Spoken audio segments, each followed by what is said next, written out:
We will call our meeting to order. And I will ask Secretary West for a roll call. Okay, Chair Bell, Here. Regent Ball, Regent Brinkley, Here. Regent Brody, Here. Regent Dennison, here, Vice Chair Milliken, Here. Regent Nichols, Here. Regent Spiller, Here. Regent Thomas, present, West present, and Regent One Present. Mr. Chair, we have 12 regents on my board. 10, sorry. Since we only have 11 total. Sorry, my count distance skills George are not great. too, maybe. Sorry. George, always nice to have you with us. Thank It's- you. it- It's great to be here. Maybe she knew that I have multiple personalities, so I can count as a couple people if necessary. Counting all of them. We have a good agenda today and I anticipate the meeting to go smoothly, and we'll start with our Academic Affairs Committee and Chair Miller. All right, the first action item on our agenda is the approval of an academic program suspension for strategic sports communications graduate certificate. And I'll call on our provost for comments in regard to that. Yeah, we would like to offer the suspension of the Strategic Sports Communication Graduate Certificate. It was put forward to us by the faculty who would like to have it suspended, and the reason for that is low enrollment. It's been approved by both program coordinator, department chair, dean, and provost. And at this point, we ask you to approve it. Have any further discussion in regard to this program? Yes, sir. Regent Milliken, I just will add to the provost comments that as we make strategic decisions as an institution going forward, one of the important things for us to be able to do new things is that we have to stop doing small things. And I think that it is an indication, an indicator of an institution that is dynamic and forward thinking when it stops doing some things. We don't have unlimited budgets. We don't have unlimited enrollment. And so as we make decisions for the university to do new things, we have to stop doing some stuff. And this is a great example of faculty in a department at college taking a look at their portfolio and saying, if this isn't working, what else can we do that is in demand? And so I think it's a good sign, not a bad sign for the university. Have any other questions or comments in regard to this action item? If not, the chair would entertain a motion to approve the suspension of the Strategic Sports Communication Graduate Certificate of implementation in spring of 2023. I have such a motion. Second. All in favor say aye. Opposed? Motion carries. The second item is the approval of sabbatical leaves for faculty, and there's a list in our handout for today. I would say, Comments in regard to that? I would just say that we are asking for 12 faculty to have a sabbatical that come from 3 colleges: the Gordon Ford College of Business, Ogden College of Science and Engineering, and the Potter College of Arts and Letters. I would also say that to be eligible, you need 6 continuous full academic years, hold the rank of assistant professor, and submitted a compelling sabbatical. So the sabbatical applications are put in, read, and then read by our office, and all approved through that chain. So they are then expected to put our expectations with it, and it's a productivity expectation. Any other comments or discussion?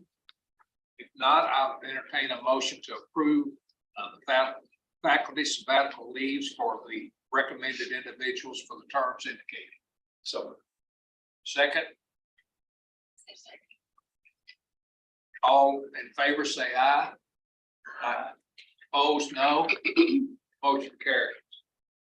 The third action item today is the approval of University Distinguished Professor appointment for Dr. Kelly Thomas Keith Phillips. I can't talk this morning. Professor of Biology, effective July 1, 2023. So this is an incredible privilege for me. T. Keith Phillips, Dr. Phillips is an amazing, highly respected, internationally recognized teacher and researcher. He teaches courses that I'm guessing some of you haven't taken in your lifetime, but luckily I have, which is great. Things such as intro bio, which everybody's probably taken, insect diversity, insect evolution, and he's really known for his study abroad courses. To give you an example, I was trying to call him to tell him he won, and he was in Costa Rica. So I was calling long distance to Costa Rica for the last 2 weeks, trying to tell him that he won. And I got him at home on Monday night. He had just come in. He had taken a winter group of students to Costa Rica to do insects biodiversity. So he is an excellent example. And his research focuses on biodiversity, systematics, really genetics, in a large number of cases, especially in Coleoptera, which is the beetle order. So to give you an idea, he works on things such as spider beetles, dung beetles, cave ground beetles, those types of things. And what I really love about what he does is most of his work has undergrads and graduate students associated with it, both doing the work and getting hands-on experiences, but really doing the publications. If you're in science, you know, it doesn't end until you disseminate your material, and he disseminates that material, and that happens with the students, which is what we really are trying to be and what we really are as an institution. In addition to that, just to give you an idea, he has 92 peer-reviewed publications, 78 of them since he's been here, and 40 since he became full professor here. So he's been incredibly active. He's had 15 master students and 4 co-advised PhDs at other institutions. He has 249 DNA sequences in gene bank. That's incredible. I don't know if that's the most I've ever heard of anybody ever having. So I want to go check and see where he ranks in gene bank, because for that to be an insect biology is amazing. And last, he's the director of the biotechnology program or center on campus. So he is well deserving, and it's my honor to present him. I'll just say I was really impressed by this man.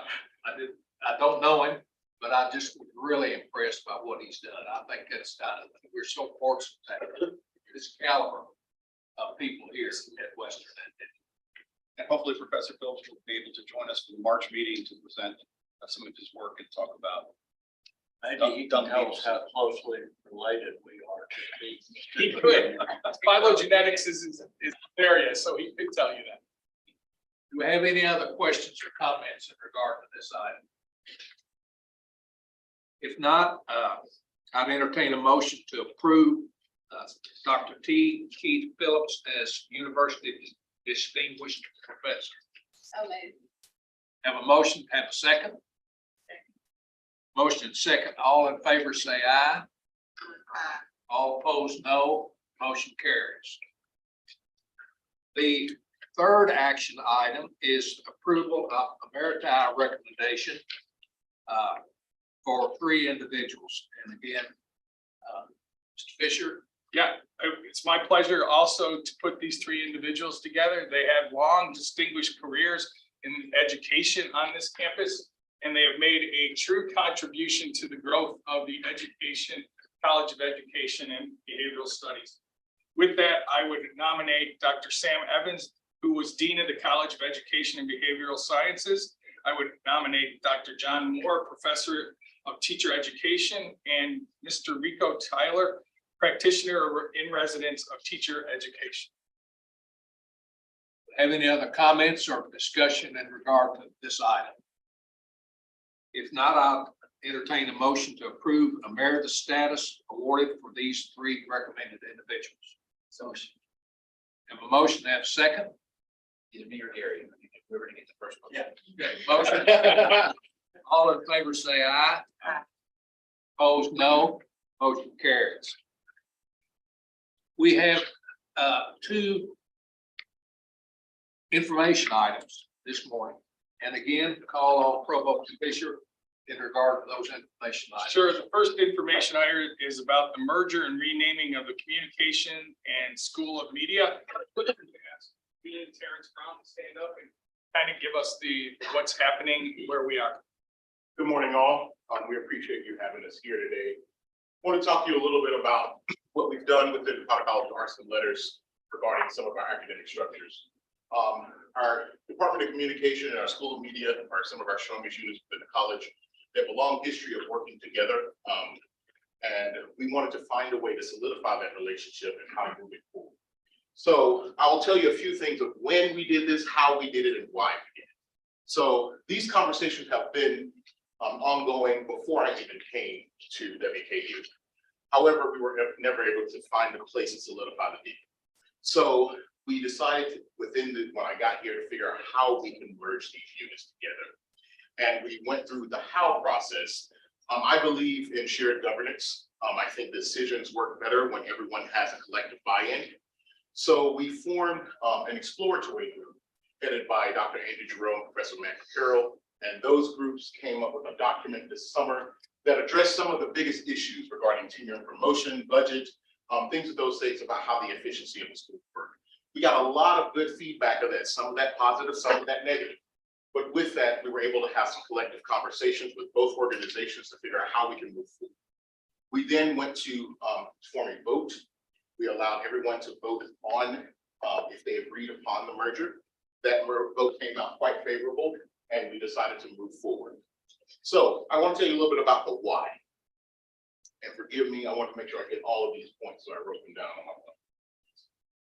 Interdisciplinary collaboration is one of our big goals within the college. And you can only really do that by putting units together sometimes. When they found a way to be in the same space, find a way to be able to work together in classes, on experiential learning opportunities, then they can move forward. So that's one of the biggest whys we did it. Also, we wanted to find a larger unit that was worthy of this school designation. We've had some good enrollment in School of Media in the past. We've seen some decline there. But with both of these units together, we should be approximately about 800 students, which is going to be a good enrollment for a school status. We wanted to find also less strain on faculty and staff schedules. So with this new unit, representation on university committees and college committees will be better, because that way we won't have to have so many people trying to meet all of those needs. We can be able to start to solidify those. So one of the other things is staff development. One of the biggest things for me is to finding out how do we promote staff development within our institution. And we hope with this model, we'll find a way to have more job specializations and allow staff to be able to further and advance their careers. Of course, one of the biggest things is consolidation of resources and efficiency. Now, we're also of the mindset to know that we can't expect them to run on nickels and dimes. We have to find a way to be able to support them. But there are opportunities for efficiency, say with technology. There may be some things where one unit uses similar technology or the same technology as the other. We can find a way to collaborate in that way. So those are some of the things of the why. I do want to find time to thank the individuals who helped with this. Our dean's office, Meryl Price, Jeff Budziak, Jessica Steenbergen for her help with space in the provost's office. All the faculty and staff who gave wonderful comments and pros and cons of why we should do this. The exploratory group who worked hard this summer was led by Matt Carroll and Andrew Jerome. Also, Tony Harkins, who's our interim chair of communication, and Ron DeMars, who will lead this new unit in our School of Media and Communication. So we do have a robust group of individuals who are helping us move our academic agenda within the college. And just wanted to bring this to you as an information item so you're in the know of some of our progressions in our unit. What will the name of this new unit be? Yes, it's right now we're the School of Media and Communication. Yes, it does say SMAC. We are working on that. We thought about the opposite way and it was going to be scam. So we do think that the name will find a way to represent all parties that are involved. Of course, you will hear some of our faculty in photojournalism today, who's going to be a part of that new unit. who actually are working on their curriculum and brought some exciting things to the table and have been talking to their alumni. You're going to hear some wonderful things about their mountain workshop.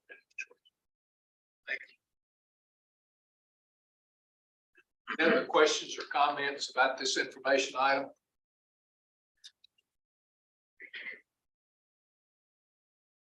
Then Provost Fisher, Sure. second information item. Yeah, the second information item will be a presentation. We've been giving presentations about research and creative activities. Today's a creative activity and in this case is research. There are two people who will present. The first is Tim Brokema, who's been a professor in media since 2002. And he teaches such courses as photojournalism, digital imaging, and photo management. And he will be with Mr. James Kinney, who's a professor also in media, who teaches photojournalism, documentary video storytelling, and studio lighting. Both are personally involved with the WKU annual mountain workshop with Mr. Kinney being the director. And I'd love to bring the two of them up to give their presentation on what they do. Very good.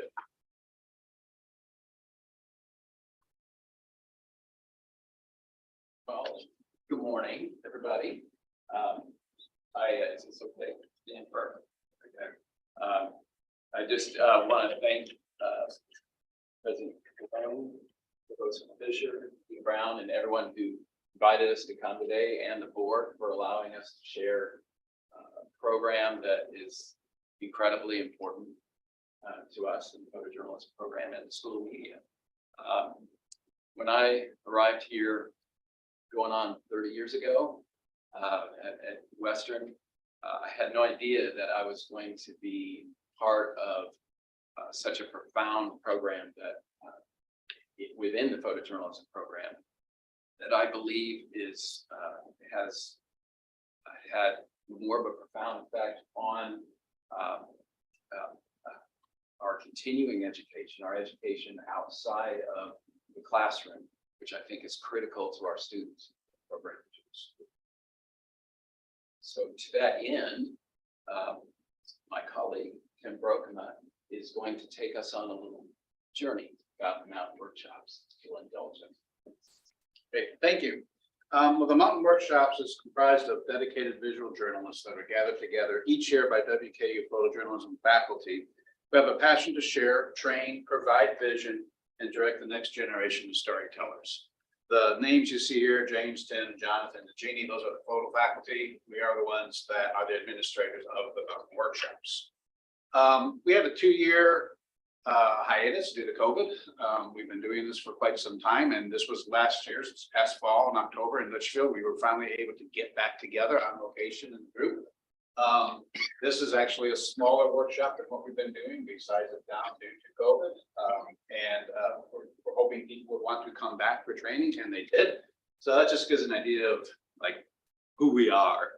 So this started back in 1976 when Jack Korn and his students, Jack Korn, the professor here in the photo program, they went out on a 1-week classroom workshop. 12 students and Jack traveled to Eastern Kentucky and parts of Tennessee to document one-room schoolhouses, realizing that they were diminishing and possibly did go away. And it's been meeting every year since. We have never missed. Even during COVID, we did have Zoom workshops. We were able to make it happen. So what began as a humble faculty endeavor 4 decades ago to gather together a group of eager students wanting to learn more about visual storytelling in the real world environment, it turned into a 5-tiered educational experience where we do workshops simultaneously at the same time during this week in photojournalism, picture editing, video storytelling, collaborative projects, visual education for K-12 teachers. However, with all this complexity, at the core of our belief is the desire that each participant learn a visual story in an effective way. As I said, we've been doing this for a while. I have this slide put together just to give you an idea of all the communities that we have visited. Some of them might be your hometown or maybe where you grew up. We are trying to pick a different Kentucky county each year. We're kind of limited by hotel space in several counties, and it's getting harder and harder to find counties that can support the size of this workshop. But this is the places that we've been. So who supports us? And without our sponsors, we could not do what we do. We have major support that comes from Canon and Sony, the Charles Mason Ralph Endowment, and of course, Western Kentucky University. And we also have additional, what we call sub-support comes from Tamron, Software Construction Company, Midwest Photo, and a huge, and I'll say that word again, huge volunteer staff comprised of WKU alumni and other professionals who are friends of the WKU PJ photo program. Also, it takes the communities that we cover to realize the significance of the stories gathered during the mountain. And they offer financial and in-kind assistance in many ways, from donating conference room space to paying for utilities, arranging housing deals with local hotel owners, as well as many other measures of support. So the communities that we do decide to cover really step up as well. People who participate, first and foremost, it is for the students here in the School of Media at Western Kentucky University. They engage in every division of the workshops as participants who are directly mentored by our coaches. Also, the mountain serves working professionals, students, colleges from across the nation. They fly overseas, they come from across the country. Some of them come from Louisville. They come from any places in this country. They spend a week in Kentucky learning how to become better storytellers. And as I said, the community is involved in sponsorship, but really the community is absolutely 100% engaged in the belief of what we're doing, because we're bringing in 60, 70 photographers for a week to document that community. So without the community buying into this, the workshops couldn't happen. And then also, it's really important that our faculty that we bring in, we call them coaches. These are volunteer people from across the industry. They travel across the country, in many cases from around the globe, to spend a week at the mountain. They come from New York to Los Angeles and everywhere in between. They work at major newspapers like the New York Times, magazines like Time and National Geographic. They work for nonprofits, multimedia firms. They've won Pulitzer Prizes, they've won Emmys. They're the best this business has to offer. As one of the faculty members that calls coaches to come to volunteer, I am any person I reach out to who I've never even met, cold call, they've heard of the mountain, and they're absolutely honored that they might be considered to be one of the coaches. It's really an amazing situation. And then back in 1985, right here, I was a labbie. I was a student volunteer. That was my first workshop. I've never missed one since.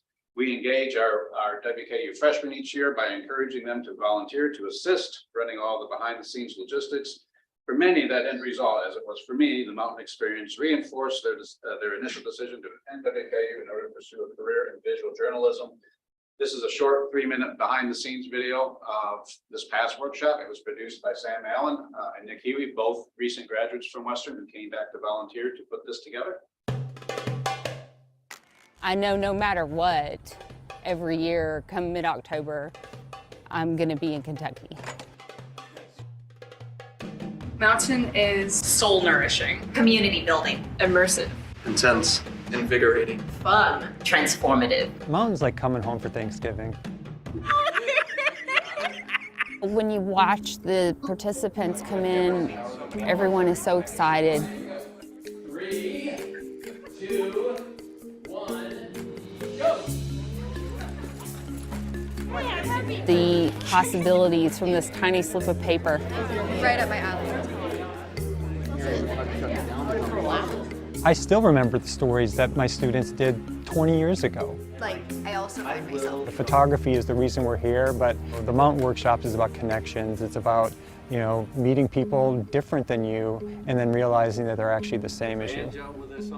You take these everyday moments and you just make them bigger than life, and it just gives so much pride to the people being photographed. This is a feel-good workshop, and I think that's the key to it. You get so much in one short week. It's like an infusion of knowledge and community and growth, all in a very short period of time. You know, the idea is you learn it here from professionals, and then you take that back to where you are, then you apply it. Before I came here, I was very stuck on oh, I have to do one thing, I have to do this, but the field of photojournalism is so broad, and it's just exciting to know that I can go any direction I want. It's been inspiring to just be myself and not stand in the background.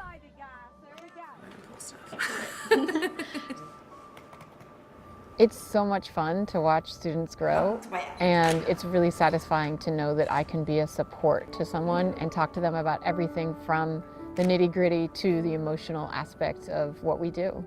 The ones that come in here and are great photographers and make great images, those are good, but the ones that come in and struggle and then have a triumph near the end, and they come in and they have a photo that we've been talking about, that we've been looking for, and like, yes, you got it! By Saturday, everyone's a little delusional, but so happy to see what we've created.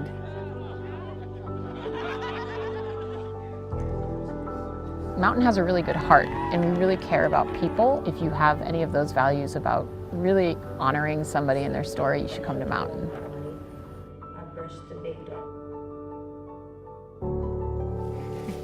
To have that pride in your community and have someone come from the outside and reinforce that pride is just a priceless thing. And that's what Mountain Workshops does. It shows the community who they are. It shows that they're wonderful. It shows that they're beautiful. It's just an amazing experience. So long week, long nights, long day, but it's all worthwhile, right? And that's what everyone at Western puts into this, and all the volunteers every year. So it's pretty special to be part of it.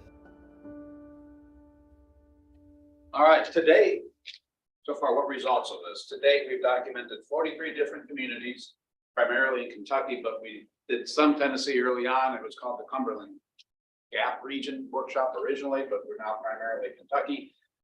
We've been doing this for 47 years. Our ultimate goal with proper funding is to hopefully digitize this entire amazing body of work that we have and make it available for communities, for historic preservation and research. We have at this point produced 23 books on the different communities that are preserved in book form. Here at the front of the room for you. We also produce a gallery that's on display here at Western, and also it's a traveling show that the community gets to take, and they get to display it wherever they wish within their county for a year. And finally, wrapping up here, getting towards the end. There's the gallery. The Mountain allows our students to make critical industry-wide connections that lead to fulfilling lives and careers. And I have just a very brief minute and a half. This is a piece pulled from our history production that we did about 7-8 years ago. Jonathan Woods, a former Western Kentucky University graduate, and also Ken Harper, who is from the 90s. You'll see there. Jonathan Woods says the workshop changed his life too. Woods was a participant in 2006. Now he is a supervising video producer for Time Magazine's website. I wouldn't be where I am today if not for Mountain Workshops. And the biggest gift that you get from the workshop always comes in the least expected way. Your interactions here with your colleagues, another coach, somebody that's editing behind the scenes, somebody that's interviewing you for behind the scenes production, you never know what's going to happen here. Woods comes back to the workshops almost every year to volunteer his time and talent. He is one of many, and they are among the best in the business. I think what really makes this workshop different is that it's built on the spirit of volunteerism. So I think that's what makes it work so much, is that it's a tradition that is passed along that people look forward to and people want to participate in. For Ken Harper, an associate professor of multimedia at Syracuse University, volunteering at the Mountain Workshops is a way to repay a debt. Harper had dropped out of school. He returned one day to talk with former journalism department head Joanne Huff-Albers about trying to return the next year. She's like, "Oh, you're here, you're back for school." And I'm like, no, I'm just here for a visit. And she's like, "Well, why don't you just start classes?" And I'm like, "I don't have any money. I don't have a place to live. I'm not signed up for loans, nothing." She goes, "We'll take care of you." And within one day, I was signed up for classes. I was given an emergency loan. Bob Adams gave me a free place to stay, and they bought me groceries. There's a reason why I come back. Yeah. So the Mountain Workshop's legacy secures a prominent position for Western as a leading national and international player in its vital role of continuing visual education for the university community and beyond. I encourage you and hope you can take a moment today to log on to the website, mountainworkshops.org, and see the last fall, 2022. James, I think, has one closing comment. Wasn't quite prepared for that Kid Harper tear thing there. I just thank you for the patience and over time, but I really appreciate it. Invite you also to, before you leave, to check out the gallery. It's downstairs as we speak, Litchfield, and we have a parting gift for everybody. Mountain Workshops book there. Feel free to pick one up on your way out during the day and take a look. And you just, most of all, come visit us in October sometime. All right, you're always welcome. Thank you. Appreciate it.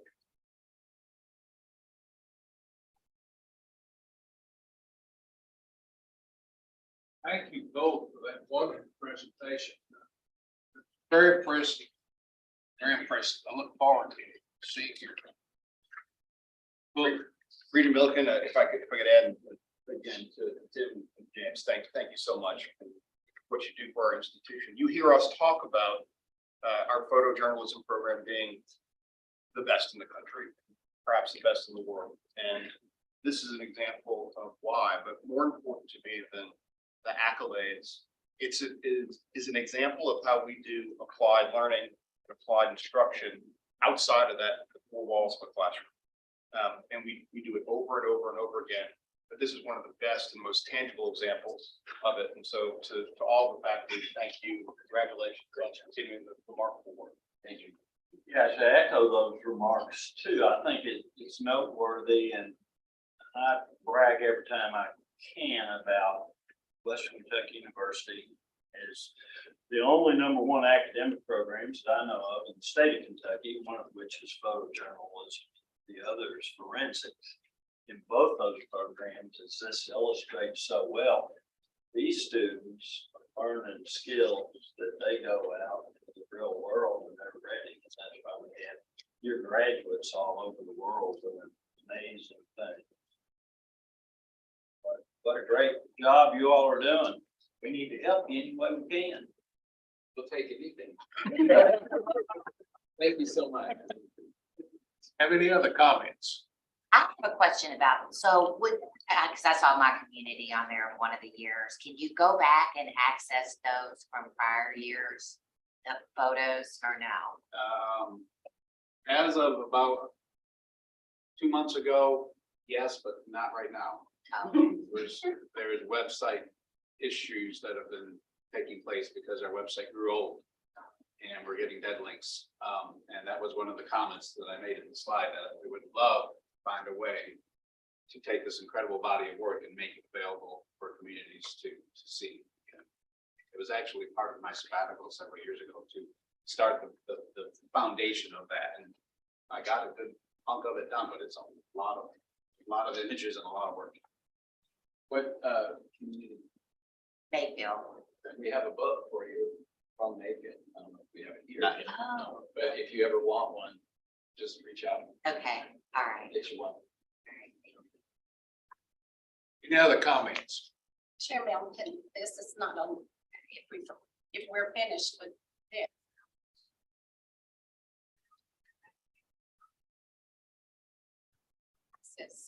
This in case. Sure. Beth, while she's doing that, how about passing those around to all of us?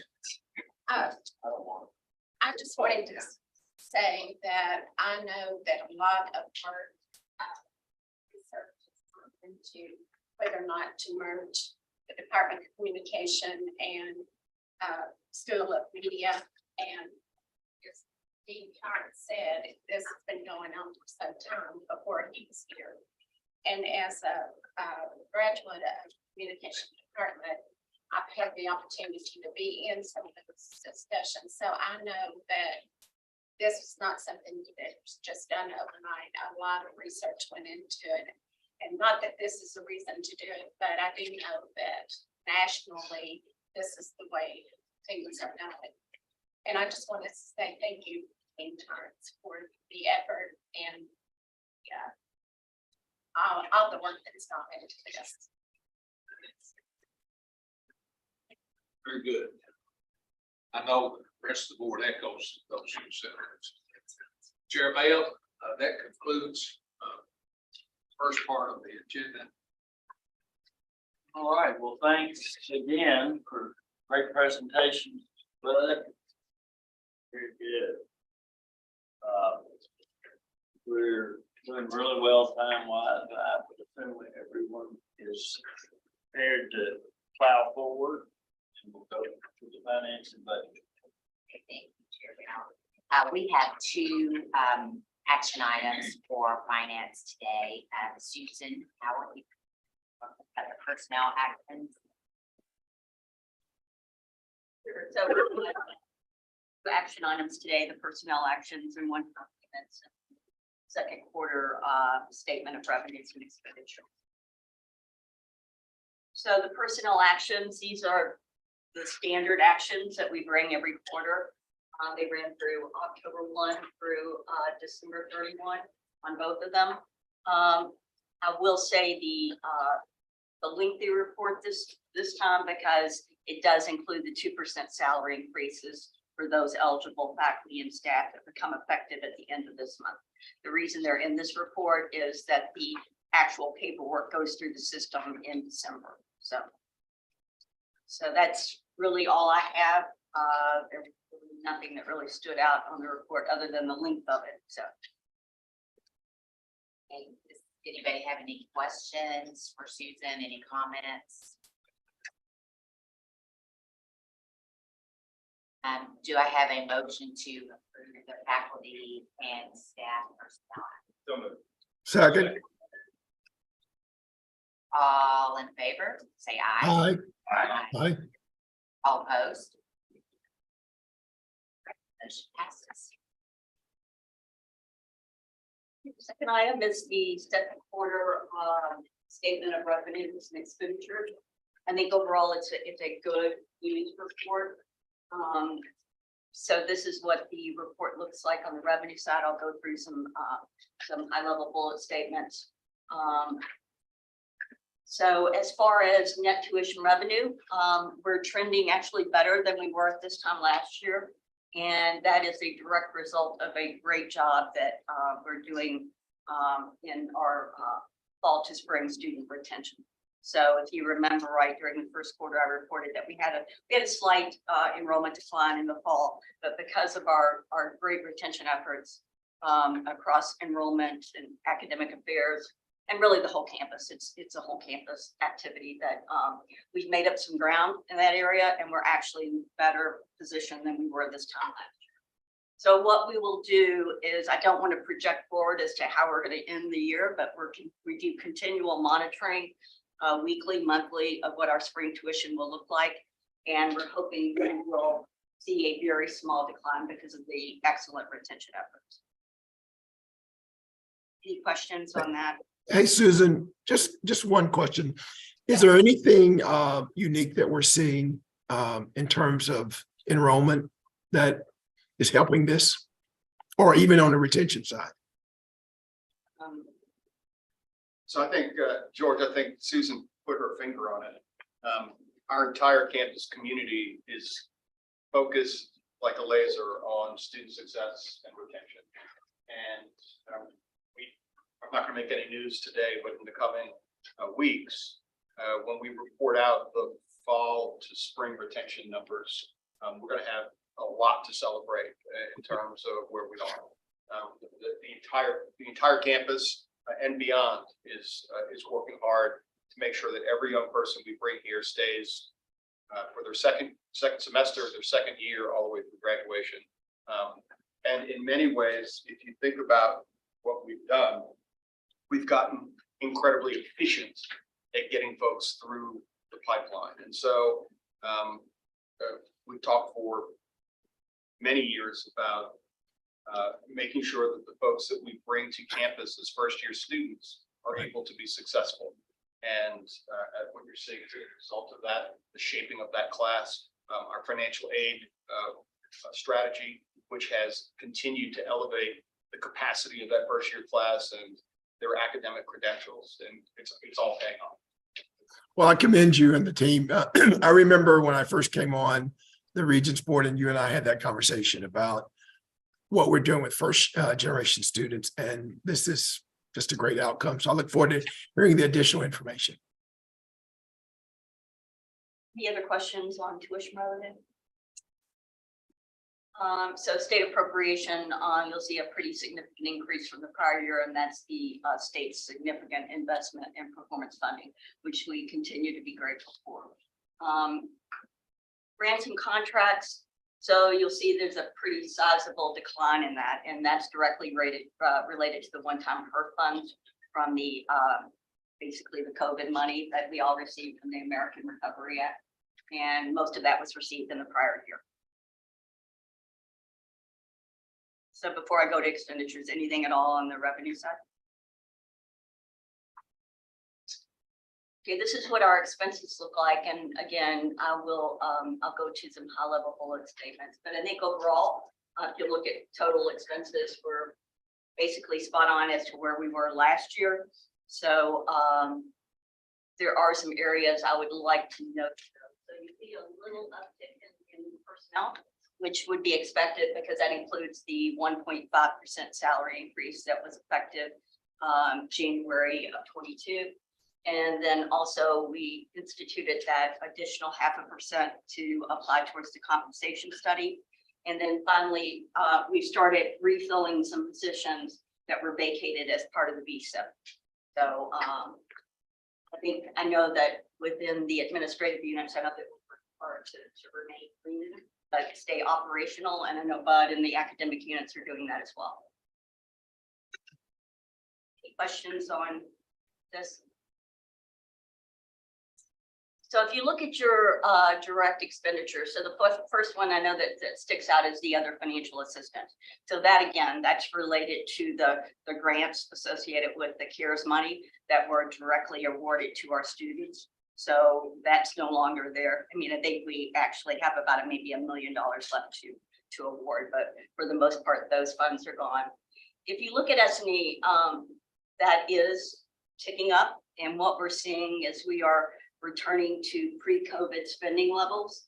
And it's just going to be ever so important that we monitor that really, really closely over the next 6 months. I know that we actually have a meeting with our deans and vice presidents on Monday where we're going to go through all of these financial results, and so that everyone understands that we really have to monitor things closely, particularly with inflation the way it is.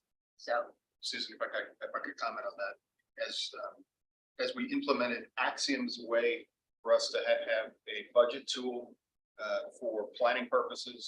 The other thing that gets is the granular take on expenditures, and what we're getting better at as an institution is thinking about budgets not at the beginning of the year and the end of the year, but thinking about budgets every day and the way in which we're comparing expenditures to year over year numbers. And so I think that it's a much better financial management position than we've been in a long time. So I'm proud of the work. And again, this is an entire community effort. It's not just Susan's shop. It's not just the deans. It's every person on campus being aware of our budget and its relationship to enrollment, retention, but also their responsibility for expenditures.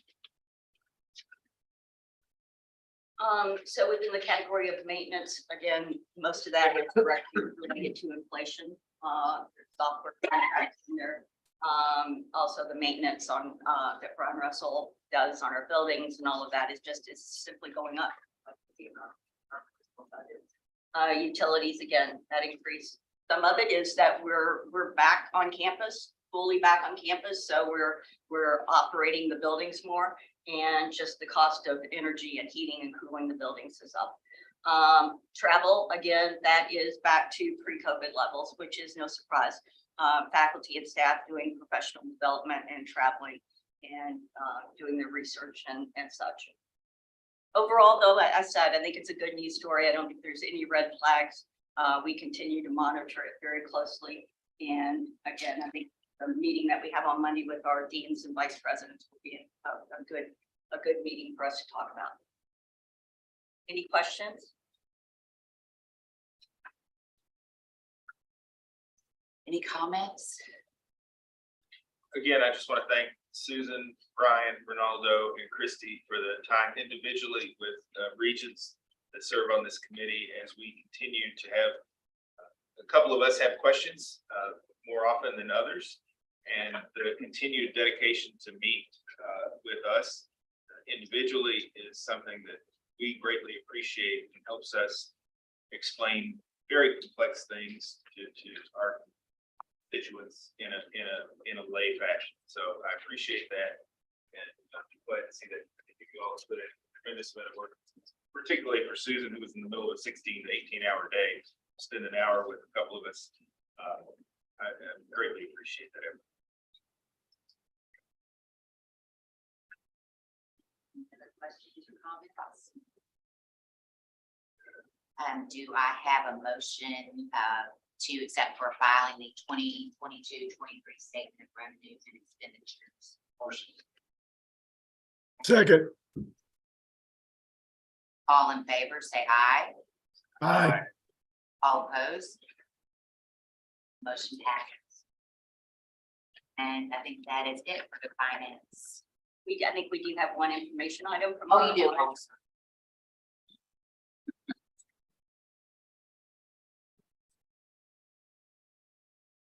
Good morning, everyone. Again, my name is Bruce Wiseman. I'm the new Director of Internal Audit. I've been here since January 3rd. I had a brief introduction at your December meeting, so it's nice to be back in official capacity this time.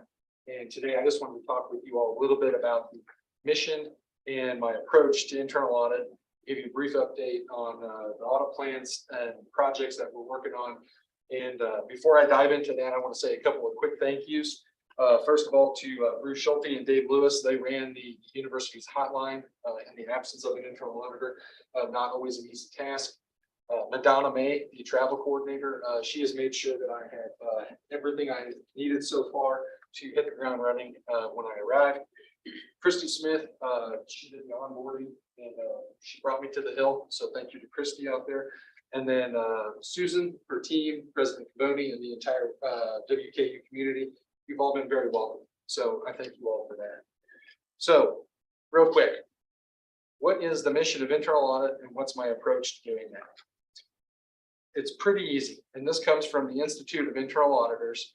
And basically it is to enhance and protect the organizational value by providing risk-based and objective assurance, advice, and insight. Value. You don't always hear people talk about value when they're talking about auditing. They're talking about gotcha, they're talking about bureaucracy, they're talking about those kinds of things, a hindrance. I want to focus on value. So everything I'm doing, I'm looking at it from a value perspective. And that's the one thing I want you all to take away from my presentation today. How do we do that in internal audit? You've got your typical assurance services. Those are audits. You've got all kinds of different audits that you do, and we'll do those here. When you typically think of audit, you're normally thinking of a compliance audit.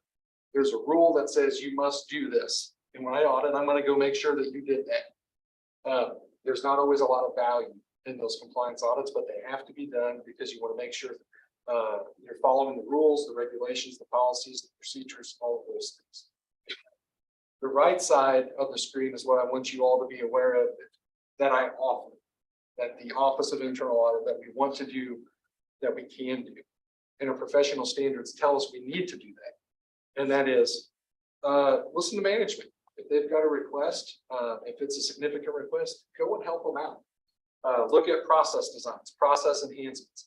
That's really where you can add some value. And you don't normally hear that associated with auditors. So I wanted everyone here to know, I embrace that part of internal auditing, and I welcome anything from the Regents, from management, from the direct reports of management that aren't here today. Please give me a call. If you've got a question, let's talk through how I might be able to help you out with that. So a little bit about my approach on how I go about that. One of my key an enforcement part, that's that gotcha auditor. I'm going to come in and I'm going to lay down the law. And I tend to favor enlightenment. Let's work together. Let's figure out what's the best way to do something and make it an educational and a training type of process. Second, I want to operate in a culture of trust. being open, honest, transparent. That's the way we get things done the best way possible for all parties involved. And finally, simple. Keep things easy. Sometimes we make things harder than they need to be. They're overly complex. So if there's a way to simplify something, let's do it. Finally, some quick status updates. Again, I've been here 3 weeks, but I wanted to give you a quick snapshot of where I am. Looking at the fiscal year 2022 audit plan, you'll see there's a note. There was no audit plan for 2023 due to the change in auditors. I'm going to look at that plan and I'm going to say, what projects do I think are the highest priority and which ones do I need to work on? And I'll work on those as I have time over the next 5 to 6 months until we get to fiscal year 2024. For anything on that audit plan that I don't get done, we'll roll that into our risk assessment. We'll say, do we need to keep doing it? Have situations changed? Do we need to focus our efforts somewhere else? We won't throw them away, but we'll look at them and say, do we still need to do it? And then we've got 2 projects that are currently wrapping up or working on. One is the President's travel and entertainment expense. That covers years fiscal year 20 and fiscal years 21. That work was done. The testing was done by the prior auditor. So I just need to issue the final report. I'm working with President Kabumi's office to put the bow on that one, and we should have that in the next couple of weeks. Finally, the special license plate fee review. That's just an annual compliance review. It's a fairly short, simple review.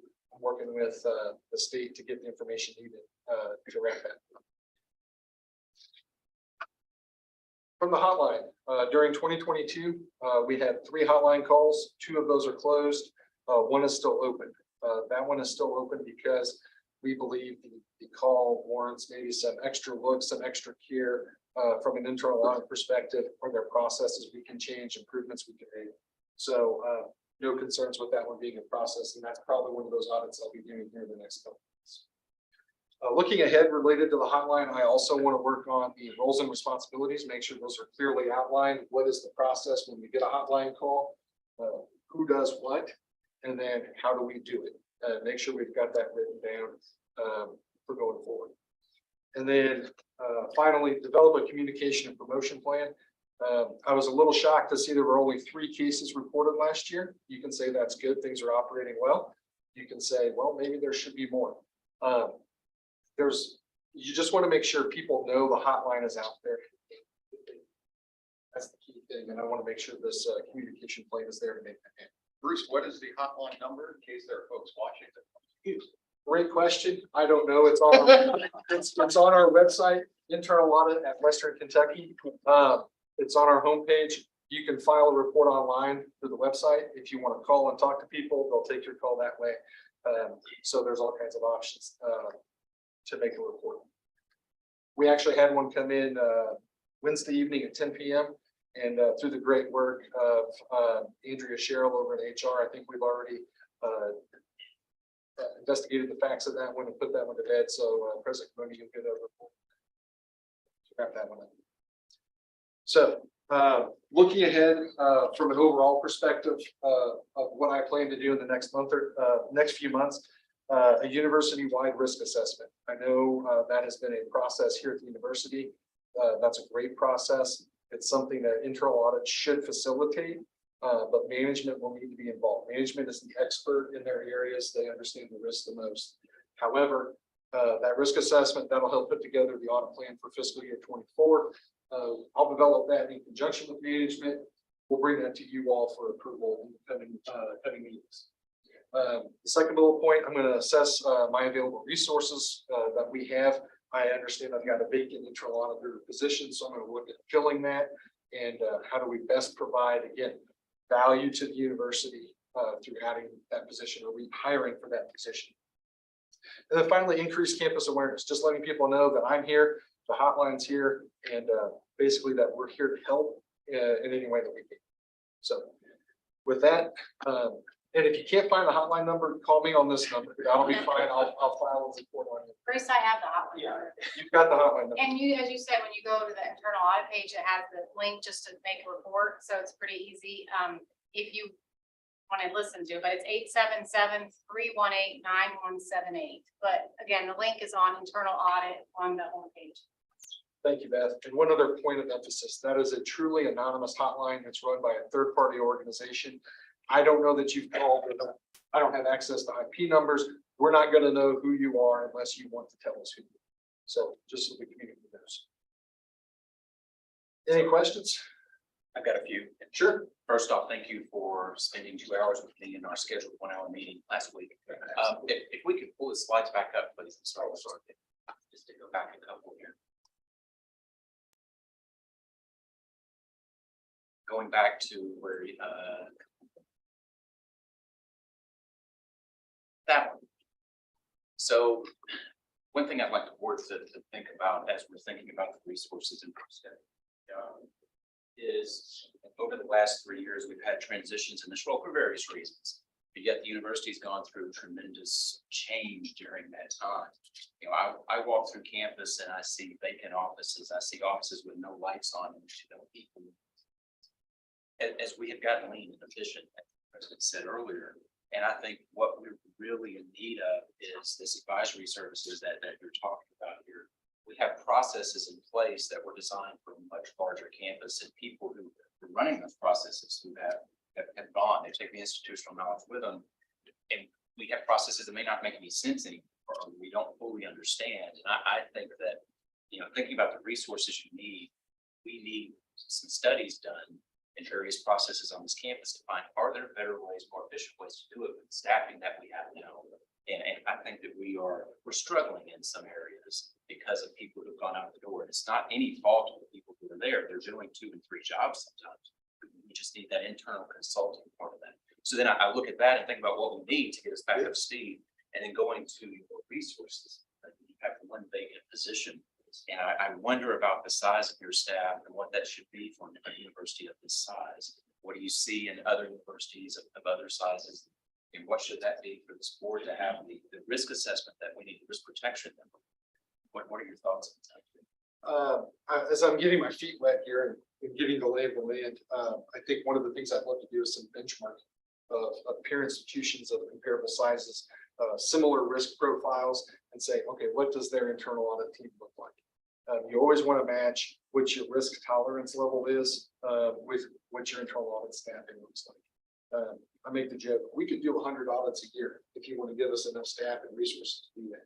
I don't know that that's going to provide the value return where you could spend those resources somewhere else. Is 1 or 2 people the right answer? Maybe. We might need some more people. I'd love to do the benchmark analysis and report back. Sounds like a plan. Great, thank you. I think that is an important slide, and appreciate Shane's remarks, and Melissa will remember before we had anyone in this position. And, certainly happy to have Bruce on board. Value and sleep a little better at night knowing somebody's looking after our behalf.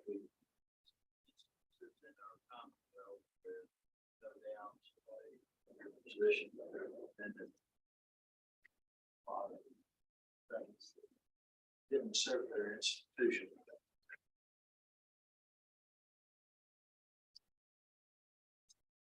Well, thank you. Thank you. Please call anything. All right, it's 10 o'clock. We'll come back at 10 minutes after 10. That's right.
Sure.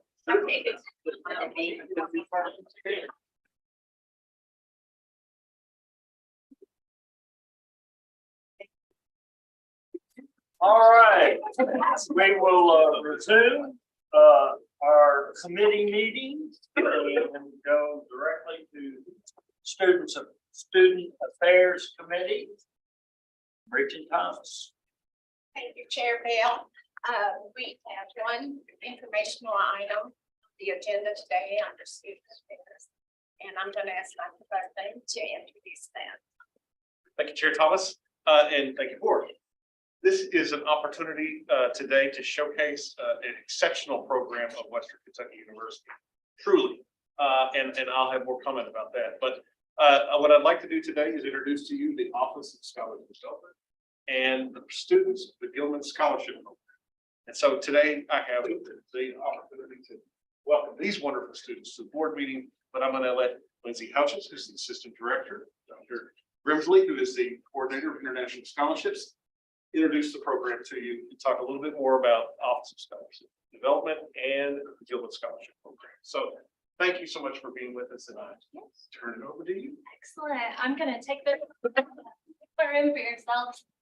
Then we can spread out of it. Doesn't matter. It doesn't matter. And I do want to let you know we have one more student who might slide in. He's hustling down the hill from class. So first I want to say thank you, Dr. Logan, for the invitation to be here. And thank you, I hear, to Dr. Sales for the referral. We're really excited to share more about what we do in the Office of Scholar Development and especially showcase our students' success and even more to come for them. So we can go ahead and advance to the slide. If you're not familiar with our work, like I said, we're the Office of Scholar Development. Most people know us as OSD. And on the next slide, you'll see that we're just a 3-person team. And that 3-person team serves any WKU student who's interested in working with us. We do a lot of active recruitment. We are administratively housed within the McGurran Honors College, but we serve students through and through campus, and our data really shows that as well. So as you heard, we have Dr. Grimsley with us here today. We also have one more team member, Dr. Will Randolph, he just got a promotion. Will Randolph, who is now collaborating on a 2-person team that serves the Gilman Scholarship. So on the next slide, I want to emphasize, I'm kind of on this personal mission to help people understand what we do in OSD. Too often, students especially hear scholar, and they think that's not me. We're emphasizing the development of students into scholars, really encouraging that independent pursuit of their interests and professional goals. So on the next slide, you'll see what we're doing is we're actually advising them toward nationally competitive scholarships. You may have heard of scholarships like the Fulbright program, maybe the Rhodes Scholarship, right? The world's most competitive scholarship. And we have a portfolio of prioritized scholarships like this, often funded by the federal government. And these help students access opportunities that are academic extras. They're not included in their tuition, but we know that they're helpful in advancing these students' goals. Whether it's study abroad, research, or postgraduate study and more, there's something for every student on our campus. So we've had a lot of success with this, as you'll see on the next slide. We're making more possible for students, and we're doing that by really empowering those students. You're going to hear those stories here today, and as a result, we're seeing expanded pathways for these students. They're learning that more is possible than they even knew they might. And they're seeing that there are more career options to do the work that excites them and that can make an impact in our society than they ever thought possible. So moving on, the Gilman Scholarship is what you're going to hear about today. Every student who earns a Gilman Scholarship is Pell eligible, and they're using that scholarship to earn credit toward their academic degree in another country. So this is keeping them on track with their academic goals and expanding the experience of their undergraduate career.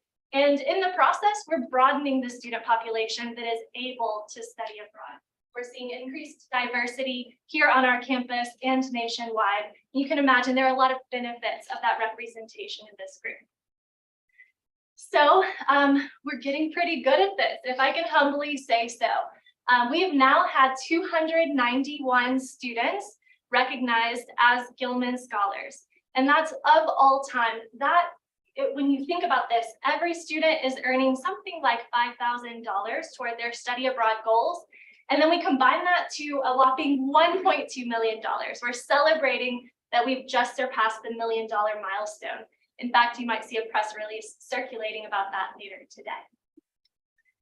So as I said, we're figuring this scholarship out, and we're seeing a lot of success. We're seeing that this population is growing on our campus. Nationally, about 20% of applicants are selected for the scholarship. Here at WKU, of all time, that's 50%. We're really proud of that. And then in the past year alone, you can see that selection rate is continuing to climb. 82% of applicants in the past academic year were selected. I'm also happy to share, you're going to hear from two representatives of our most recent application cycle. And in that application cycle, we had 31 Gilman Scholars selected in just one cycle alone, and then even more who were named alternates. So we're crossing our fingers for. Okay, so now what you really want to hear is about our student experiences. So the slides are going to give you a preview of some of the highlights of the students' experiences, but their voices are the most important in this equation. So I want to turn it over to Shui, who's going to take it from here and tell you more. Hi, everyone. It's an honor to be here and to get to share my experience. Like Lindsay mentioned, my name is Shui Wen. So originally, I'd like to kind of give you a little bit of background of where I'm from. I'm obviously not born in America, but that's okay because I love it here. I was raised in Opiang, which is a refugee camp located on the borders of Myanmar and Thailand. And in 2008, I came to America through the UN Refugee Resettlement Program. Back then, I was only 7 years old. But now that when people ask me, where are you from? I proudly say that I'm from Bowling, Kentucky. In fact, I call this my hometown. So just a little bit, I am a Gilman Scholar that was awarded to study in Seoul, South Korea, summer of 2022 at Hanyang University. So while I was abroad, one thing that I was really looking forward to seeing was the public health aspects of things. One thing that really fascinated and resonated with me was the investment that South Korea was putting into its population. This, for example, one thing that I saw was just effective transportation, something very simple yet critical for healthcare access. This was something that I was able to see in a first impression viewpoint, but also as someone that aspires to work for the World Health Organization, it's something, a viewpoint that I really needed to see. But also that brought light to how much our Western world needs to focus more on population health and aim towards that health equity. Furthermore, I can only say that my work to study in South Korea was only possible because OSD invested their time in me. Oftentimes, OSD is referred to as the organization that helps students fund their study abroad experience or maybe promote study abroad. While those two terms are very relevant to what they do, it's much more than that. In fact, I used to be an ESL student, which stands for English as a second language. English was not my second language, it was my third. But I will say that I do struggle with English. In fact, my strongest weakness is writing. So as you can see, I was a little taken back when I was applying to the scholarship because I was just like, is it even ideal for someone like me who's very weak in writing? When I was working with Miss Lindsay Houchin over here, that approach completely just flew in the back of my mind. It wasn't even a part of it because we were taking this step by step. It was a story that I was writing embedded with goals to what I wanted to become and where I wanted to see myself. And eventually through the revision process, we ended up with a excellent nationally competitive essay, well composed, something that I never thought I was able to come out with, but I was able to do it because of Lindsay Houchin. But furthermore, I wanted to say that my journey with Gilman wasn't just one thing that I worked with OSD. In fact, it opened doors to many other opportunities. For example, I am looking to work with Dr. Grimsley on my Fulbright research scholarship, which is coming up very shortly, but also currently I'm working with Mr. Will Randolph on my Charles B. Rangel, and I'm super, super excited to see how that turns out and hopefully get selected for that process. In addition to that, I would also like to say that I made a dear friend while working with OSD. Again, I really do like to share Miss Lindsay Houchin again, because she's just a phenomenal person. She, in fact, recommended Spirit Masters to me, helped me prep for it, and I'm proud to say that today I am happy to serve as a Spirit Master promoting WKU, because it really did invest in me. But furthermore, because of OSD, I'm able to go out to people like me and people within our community and say, OSD helped me through my journey, and now I want you to have a part in it. And I try to promote it as much as I can so other students have the opportunities that I had, if not better. But that's just my story, and there's more. Anybody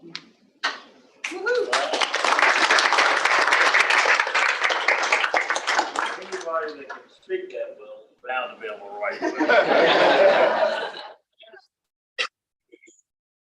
My name's Ralphie Gardner. I just ran here from Cherry Hall. See, I'm from Todd County. I'm one of those students who comes from like a small farm town. I'm a minority student, so often college isn't like a strong opportunity for us. So me to make it to college was like a big thing for me. And then I saw that honors college as a good opportunity for me to extend my opportunity. So hard stories to program. Let me see where am I at? Okay. OSD was one of those like people I was first introduced to when I came here. Initially, I was an architecture science major, and as you can see, that's a very different than criminology, psychology, and Arabic. So, what OSD has shown me is they have the ability to adapt to different situations. Someone who can't go through my very so they worked with me from architecture all the way to where I am now. And technically, I won the Gilman twice because I got it freshman year, and I was supposed to study in the UK for criminology, but after COVID and everything came over, I wasn't actually able to complete that. So after we're going through my skill set, taking classes, reevaluating things, I settled on studying Arabic. And for some reason, I chose one of the hardest languages to learn. Makes sense to me, I guess. But I used that, and I won the Gilman again. So good, yeah. But I won the Gilman again, and I was able to use that, and in addition to the critical needs language scholarship that comes with the Gilman to study in Morocco and learn Arabic there. But OSD is one of those people who are willing to work with all your plans and adapt to changes. And I'm one of those students who likes to do applications last minute. So OSD, or especially Lindsay, she would hound me to do all my work and make sure to email me, make sure I knew what I was doing. But I mean, they took a student who was kind of like a lazy student, and they kind of polished me into like the student who's right now I won a Rainbow scholarship. I'm going to be a fellow with the Rainbow program. So we work with the State Department. That's like all my dreams come true through OSD. And I was also a finalist for the critical language scholarship. So OSD took me, who could barely write an essay, to get a B, and now I'm winning all these nationally competitive things through OSD.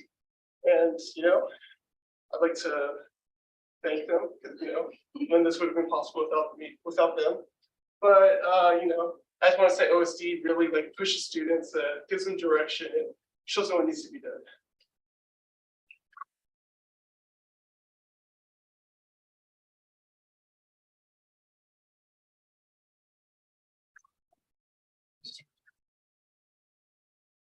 My name is Jackson Kitchens. I'm a returning student. I got an associate's previously, went out in the workforce and came back, but I'm also first generation. Okay. And I went from my associates in IT coming back for a major in electrical engineering. I got the Gilman kind of last minute, fortunately. So now I'll be going to Japan this summer, around the Kyoto area, to take an immersive language course, which I find to be the best way to learn. I've had a lot of setbacks with learning languages, as well as an international communications and leadership course, which I'm hoping will set me up for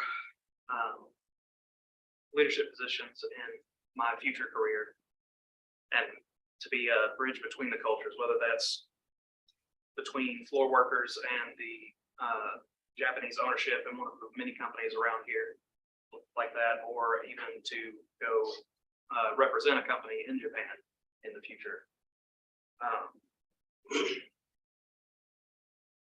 one of the biggest challenges I know is that in Japan, they are more collectivist, I understand, whereas we're more individualistic here in the US. It's just a different paradigm of thinking about how to run things, how to interact with people. But fortunately, between my decision to come back to school and actually getting back, I took to the road as a truck driver because I needed to save up money to come back. And out there, I met all kinds of different people.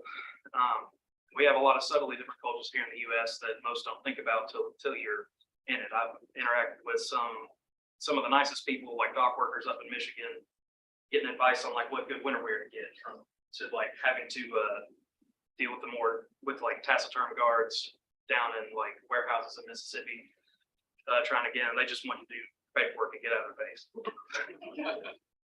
So that, but obviously I can't really truck anymore while I'm in school. So my finances have gone down. As I said, I qualify for Pell now. So I needed aid to study abroad because that's something I've always been interested in doing.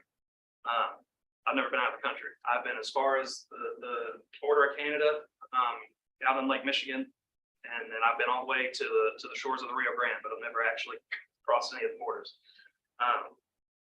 But when I was applying, I didn't even think that Japan would even be feasible because with engineering, there's not really a lot of STEM courses in study abroad.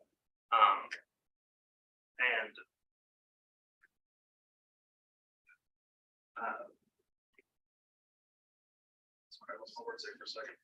There's not a lot of STEM courses in study abroad. Most of them were like 1 or 2 courses I could take, but they'd be during the fall or winter semester. I'd have to delay my degree. It's not really feasible. I was considering some of the like faculty-led ones that go places in the summer and winter, which still would have been cool. But the Office of Scholar Development found the path for me to go somewhere I've always wanted to go. And yeah, I'm excited to go. And honestly, I mentioned before, I got accepted kind of last minute. I basically lost hope. I was emailing Lindsay near the end of the acceptance deadline, like, should I start prepping for next year? Should I even bother with other scholarships? Because if I don't get this one, there's a good chance I can't go because of the cost. And then the very last day, January 10th, I got the acceptance and I got the critical need language one as well. Went from alternate to accepted. And I was just super relieved because I thought all that work would have been wasted that I've done. But after I go and after I get back, being one of the few STEM students represented in study abroad, I'm hoping to kind of model the path for people up on top of the hill, up in the Ogden area where they're all sequestered. And I don't know, I'm a president of IEEE up there. I'm going to use that to reach out to my fellow electrical engineers. I've been building connections with the other STEM organizations set up there, and I'm hoping to really promote that this is possible. So, because one of my courses can count towards my degree, and the language course, my engineering class is always conflicted with, and so I just gave up on trying to pursue it. And but there are opportunities for people to study abroad. I think it's a good experience, and yeah, I'm just grateful for the chance to go somewhere I've always learn a language I've been trying to for over a decade now. And yeah.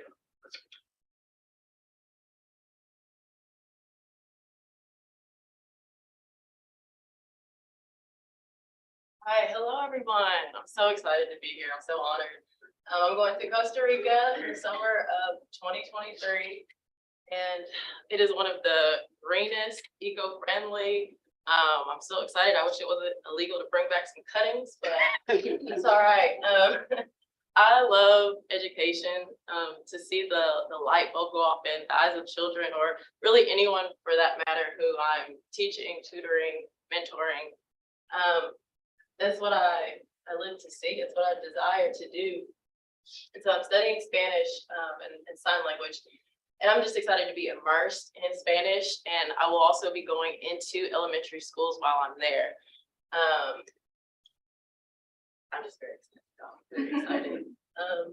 The two main things that have stood out was just the availability and accessibility.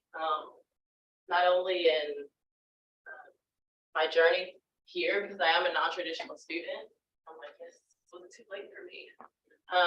But being part of OSD and all the things that they have, the extra mile that they have went to help me succeed. I feel like I have so much more in my artillery just to be able to succeed in life and through my classes, my whole career here and in the future. I'm excited to come back from the trip with so much more and be able to share that, to give others that confidence, that knowledge. I truly believe in learning through experience, through life, and education should be fun. Learning should be fun. And so I'm just so excited. I probably said that a million times. I'm so thankful to OSD and then just the work that I could possibly achieve helping them and helping others here in Bowling Green. I want to go to my own high school, Warren Central. I would like to do so much more here on campus. And so, yeah, this is just the beginning. This is just the start, even though I have graduated with the technical college. I've been here for a little while. Yeah, it's still just the start for me. So thank you all.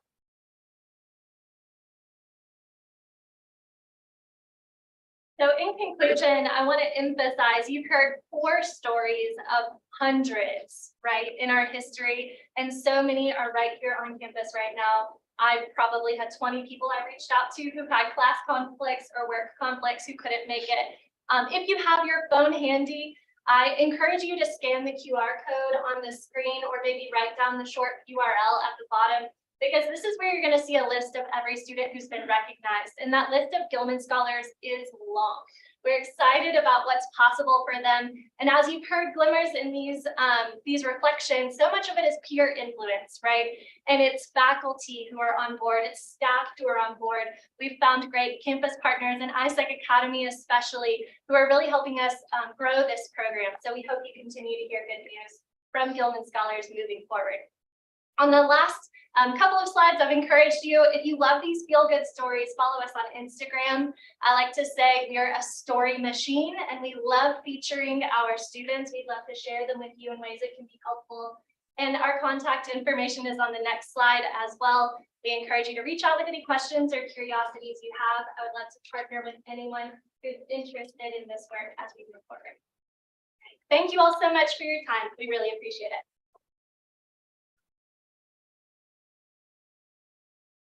Before you go, congratulations both on the success, but also the way in which you've broadened the work of OSD and focused on ensuring every student who has an interest gets served at the institution. And I think I'm really proud of the work outside of the Honors College. I mean, you're physically located within the building, and we certainly, when I was arriving, the conversation was around, isn't that just for honor students? And I think we've really broken that down, which is terrific.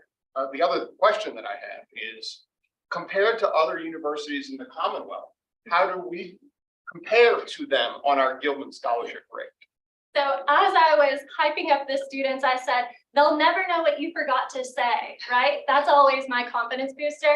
Thanks for this cue, right? Then one of the things I'd love to share, although feeling hard to me, so it's hard, is that we are truly leading the Commonwealth in this work. It is common, and you'll see this in press releases, that our crop of Gilman Scholars in any cycle is larger than all of the other universities in Kentucky combined. Okay, so we are really seeing that this is making a mark. We're hearing from colleagues in our world, what's going on at WKU? What are you doing differently? And we're really excited to make an impact on the program, which is certainly recognizing that as well at the U.S. Department of State. Thank you. Probably some others in the room thought like I did, that Lindsay was one of the students. But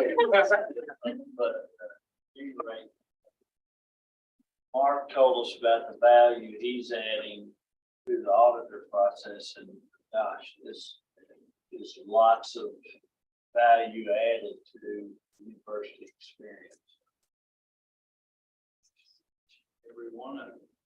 Lindsay, does the scholarship, does that pretty much cover the expenses, or are students still out some money? Do you have, does that completely, I mean, I'm sure depending on where they're going and. Yeah, it depends on which program, and there are many elements of that. So a lot of what we're doing in our early conversations with students for their Gilman planning is walking them through that complicated process. So for example, there is a study abroad program that runs in the summer to Tanzania. It's a very affordable program.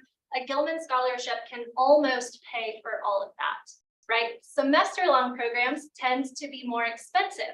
However, we're lucky to be at an institution where the scholarships and the financial aid that help our students afford their campus experience can often apply to their abroad experience.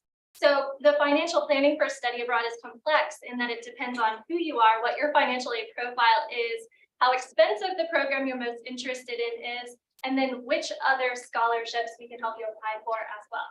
One of the benefits of applying for a Gilman scholarship with our office is that then you walk away with all this growth in your writing, right? You have these strong essays, this strong appeal for an investment in your future goals, and you can take that work to the next scholarship, so that they stack up.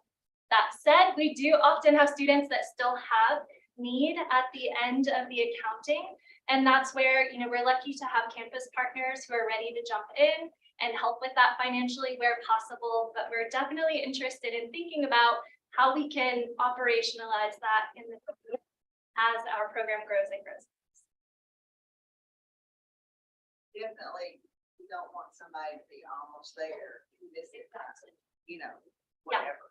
Surely there's something. And I think the best thing is you guys going out and telling everybody about this, you know, because it is going to change your life. And you're going to come back and change tons of lives because of what you've experienced. So, this is awesome. And to that point, I want to say I really credit my supervisor, Dr. Craig Cobain, with teaching me that the dollars should never be the reason the students can't do it. And that really is a philosophy in our office and beyond.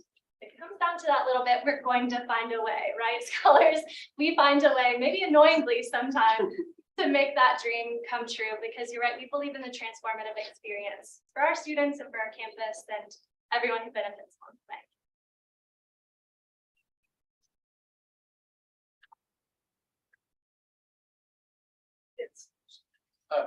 Dr. Roth, just thank you, Lindsay Schulte and Melinda. Thanks for your great work. One of the hats that I wear working with Buddy Steen at the Innovation Campus is ways to retain intellectual capital in the region. And for instance, we're working with a company now that you're probably all aware of, Envision, that's moved in. They're going to be bringing engineers from Japan and China over, and they would like to interact with people who can speak Japanese, who might be engineers. They are a Korean-based company, so their batteries are made in Korea. So all I'm saying is that I think we need to do a continued job of having your Gilman graduates and other scholarships come meet with us and have them make the next step of trying to help the community further by staying and being employed, volunteering, whatever it is. So let's have more conversations. Absolutely. Thanks for that. Yeah. Very interesting, and thank you all for taking your time to be here. I didn't know about this scholarship, this program, so I'm assuming there may be sort of what you do with it. Is there an age limit? Yeah. You can be a full-time student.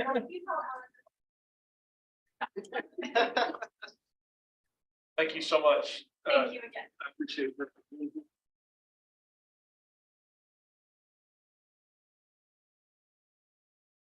Thank you, Chair Thomas. That's all I have. Thank you so much.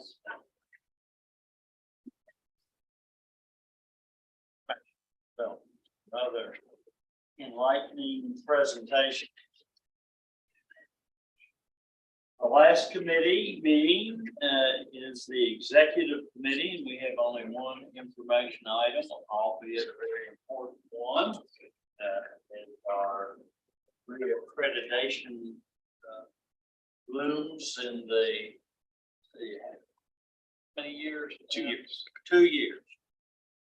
So glad to have Beth Lavis with us, and I'll turn it over to you and where we are in that process.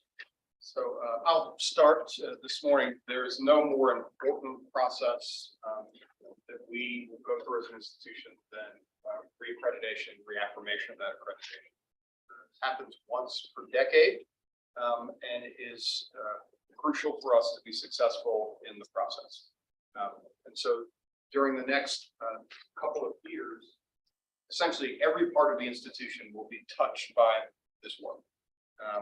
Both collecting information, talking about our accomplishments, being self-critical, and evaluating the work that we've done and where we have opportunities to grow. But it is crucial, and one of the reasons I wanted to start the process here, the board, is to say, we're going to be doing work in this area as well, but that the entire institution will be involved in the process, and it's crucial that we're successful. And fortunately, we have Beth Lavis in the provost office who will be guiding and leading this effort. We were all together in Atlanta just a few short weeks ago for a conference around how does this all work. And as you might imagine, it is a rare event to have the president, the provost, the EV, and a host of others all together in the same place. It's a good thing nothing bad happened in Atlanta because the entire leadership of the institution was there in one building learning about accreditation. And it's an important process. It's important for the institution. And we look forward to 2 years of difficult yet rewarding work ahead. And with that, Beth, turn it over to you. Okay, well, thank you for inviting me today. I think I appreciate your time. It is really an important process, not an exciting one like some of the things you've seen today, but it is so critical to our university. So I appreciate the time.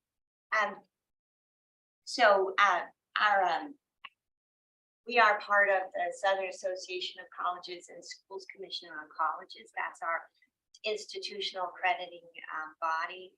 As President Cavoni said, we were just there. And to kick off our orientation for the class of 25. We say 25, but we actually began a year ago getting prepared for our reaccreditation. And we've been working hard for a while now, and we're going to ramp up at beginning this spring. So we've been accredited by this accrediting agency since 1926 and continues being accredited. So I sure hope you know great.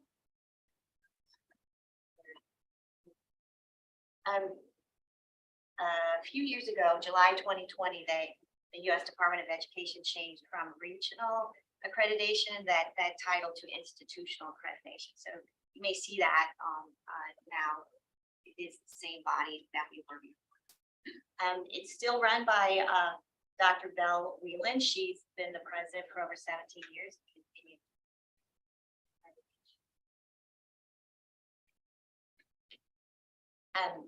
In terms of organizational structure, it is a peer institution organization, and of course, President Cavoni is our representative as our CEO to that delegate assembly, as a board of trustees that are elected from that delegate. These are the Kentucky delegations. There's a new one.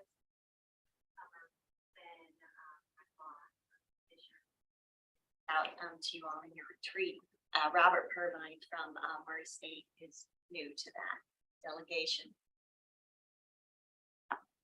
Reaffirmation is the title that SAC-COC uses for this because our accreditation continues. We're not going out for accreditation. We are accredited, but we are reaffirming our accreditation. Basically has 3 points to it, and so important. The mission of our university is appropriate. that we have resources, programs, and services that are sufficient to accomplish and sustain our mission, and that we maintain clear not only to be appropriate to the degrees that we offer, but also in successful in improving our student achievement, which is an important point that we'll spend a lot of time on. So here we go.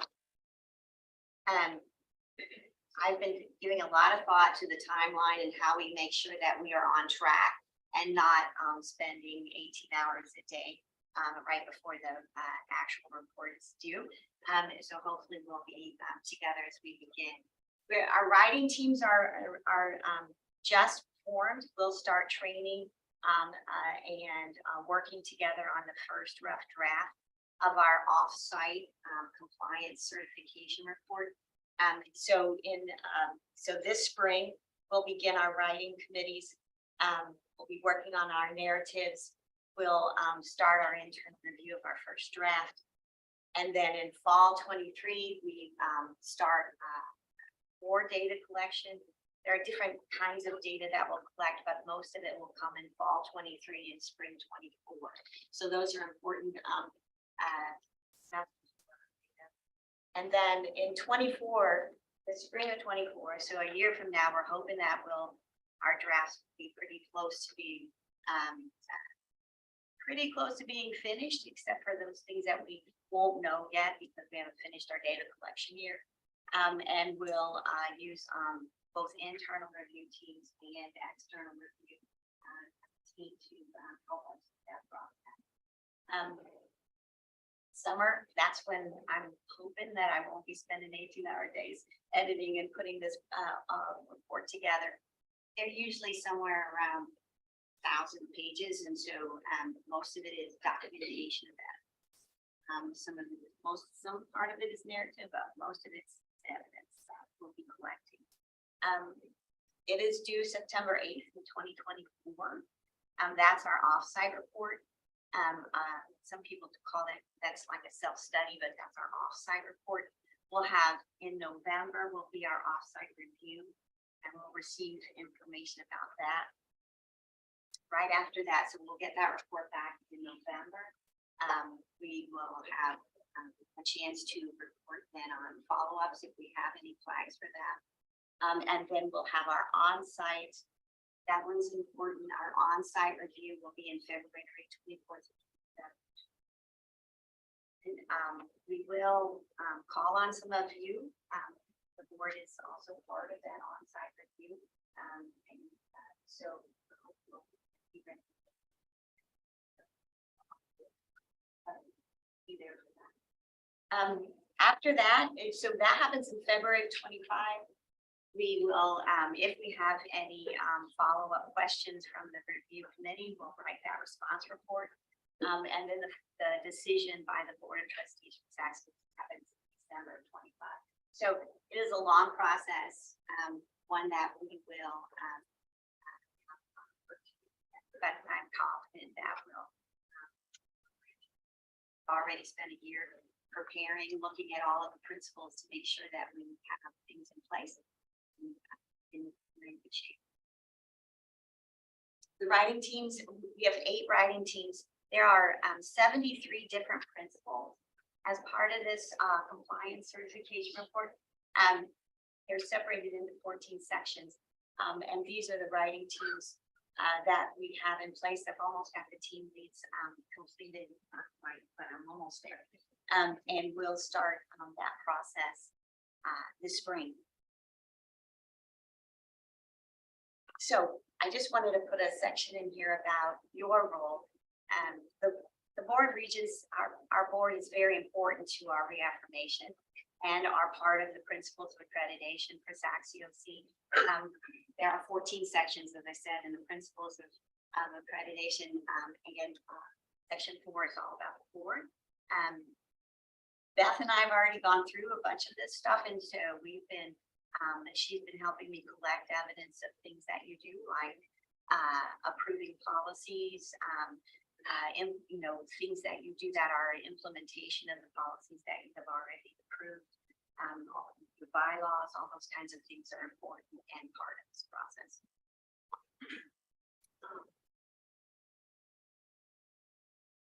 That was all I had, except that,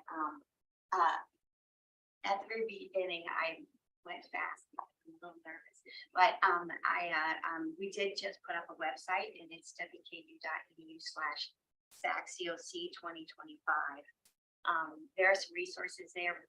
We're building as we go, but there are some resources there, like the principles of accreditation, if you're interested in looking more about what those look like.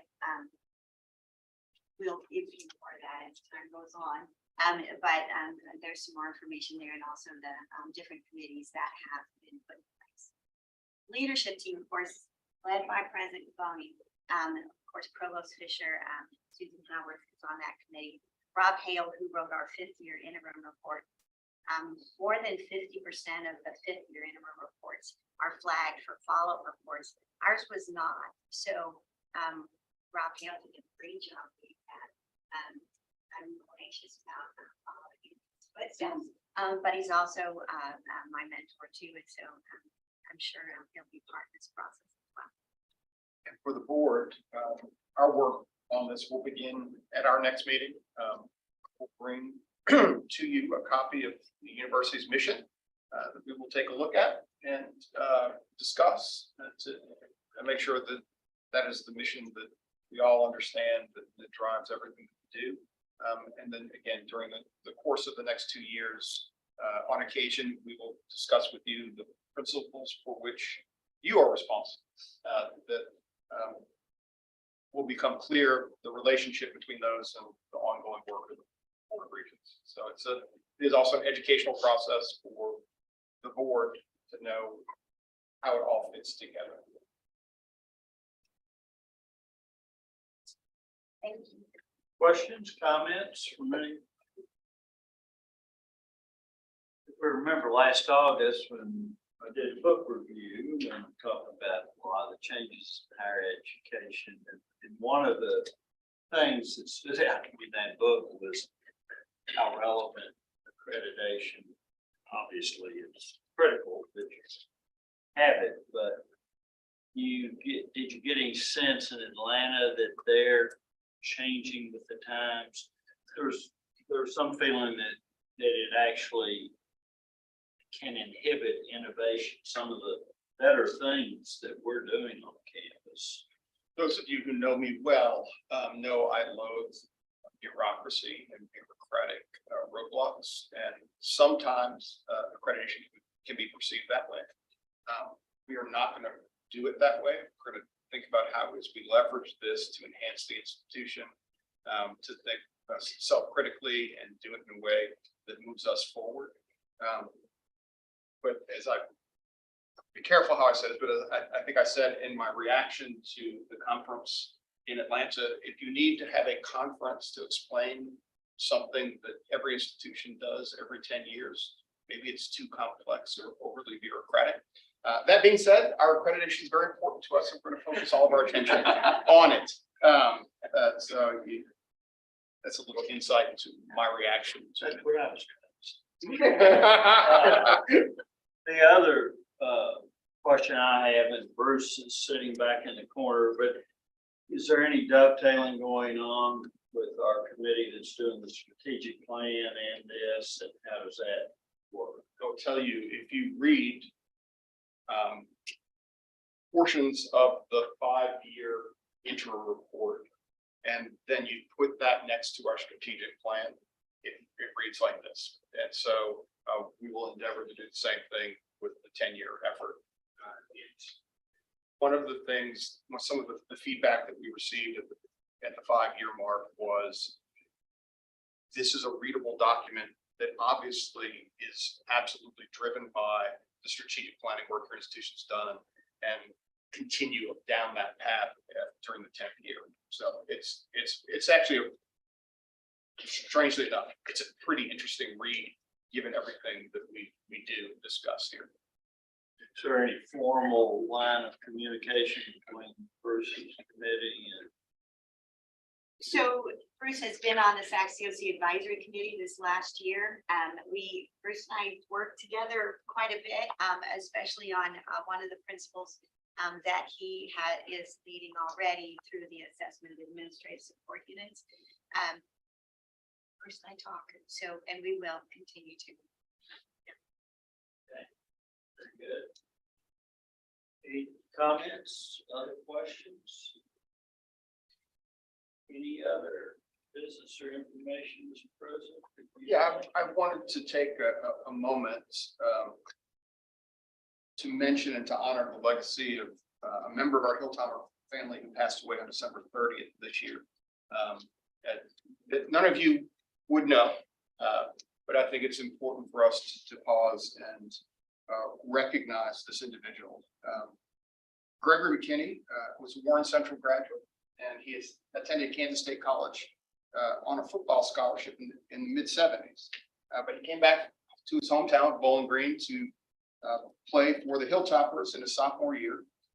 He was injured and decided to focus on other collegiate pursuits during his time on the Hill. He excelled in many activities here at WKU. He won the 87th Kentucky College University Speech Contest. He was on the forensics team and represented the university in national competitions. He was an officer in the IFC, and Gregory's desire was to help others, and that truly embodied his Hilltopper spirit. He helped create a leadership development program for local high school students, and he also has served as the president of the local NAACP, involved in Big Brothers Big Sisters, mentored hundreds of students as a football and basketball coach, both in Kentucky and later Texas. But what's significant about his life and to this body is that in 1974 and 75, Gregory served as WKU's student regent. And in doing so, he became not only WKU's Black student regent, he was WKU's first Black regent. And our board would not have another African-American regent until Julius Price was appointed in 1981. And so Gregory represents what we want for all of our students. He was an advocate for his fellow Hilltoppers. He was courageous when entering uncharted territory. He was involved in every part of the university, and he represented it and cultivated our reputation. He was a trailblazer, and his actions paved the way for future generations of Hilltoppers. And so in this week that we celebrate Martin Luther King's legacy, I thought it was fitting that we reflect upon his life as well. And so I want to pass the baton over to Cole, who also has some remarks to make around Gregory McKinney's life and legacy. Yes, sir. I want to thank President Caboni for his recognition, Mr. McKinney, in recognizing the significant impact that Mr. McKinney made during his time at WKU. I know that many former and current students have found inspiration from Mr. McKinney in the fact that he answered the call to serve, even when it was difficult, and trailblazed a path for so many today and in the future. When researching more about Mr. Kinney and his time here as a student, I found a feature story about him from the 1974 Talisman. He stated that he thinks his accomplishments so far would mean very little because, quote, people forget too soon, end quote. How cool is that we are sitting here today, nearly 50 years later, discussing Mr. Kinney? That story is part of the fabric that makes up WKU, and he is a prime example of the spirit makes the master. I hope that we can all continue to share and tell the story of Regent Gregory Lee McKinney for years to come. Good, thank you. Any other comments, information? George, always great to have you with us. Glad to be a part of it. Hope to be there in person at some point. People have heard me say more than once, George on Zoom is better than most of us in person. I don't think so. That's true. It's true.